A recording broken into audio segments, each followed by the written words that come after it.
نحمده ونصلي على رسوله الكريم اما بعد فاعوذ باللہ من الشیطان الرجیم بسم اللہ الرحمن الرحیم السلام علیکم ورحمۃ اللہ وبرکاتہ۔ اردو وائس کے معزز خواتین و حضرات، ایک نئی ویڈیو میں آپ کے ساتھ حاضر خدمت ہیں۔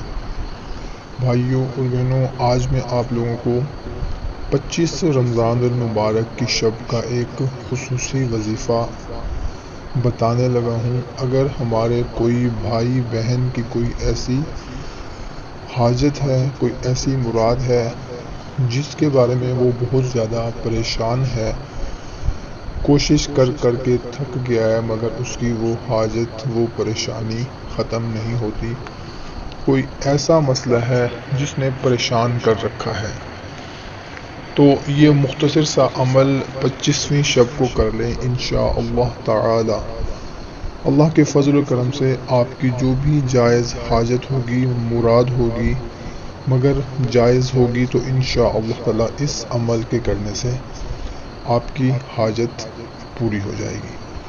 سیدنا عبداللہ بن مسعود رضی اللہ تعالی عنہ سے روایت ہے کہ شہنشاہ ذیشان صلی اللہ تعالی علیہ وسلم کا فرمان رحمت نشان ہے کہ رمضان شریف کی ہر شب آسمانوں میں ایک منادی یہ ندا کرتا ہے، اے اچھائی مانگنے والے،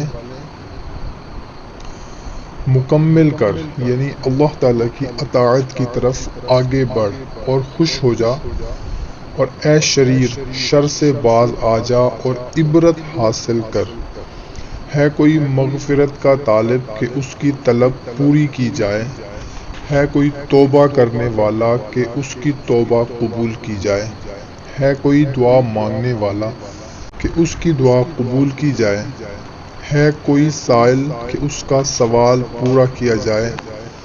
اللہ تعالی رمضان المبارک کی ہر شب میں افطار کے وقت 60,000 گنہگاروں کو دوزخ سے آزاد فرما دیتا ہے، اور عید کے دن سارے مہینے کے برابر گنہگاروں کی بخشش کی جاتی ہے۔ الدر المنشور، جلد نمبر 1، صفحہ نمبر 446۔ سبحان اللہ۔ ناظرین، کتنی بڑی فضیلت ہے رمضان المبارک کی، اور خاص کر رمضان المبارک کے آخری عشرے کی تو کیا کہنے ہیں۔ اس میں شب قدر ہے، اور تاک راتوں میں شب قدر کے بارے میں بتایا گیا ہے کہ رمضان المبارک کے آخری عشرے کی تاک راتوں میں اسے تلاش کرو۔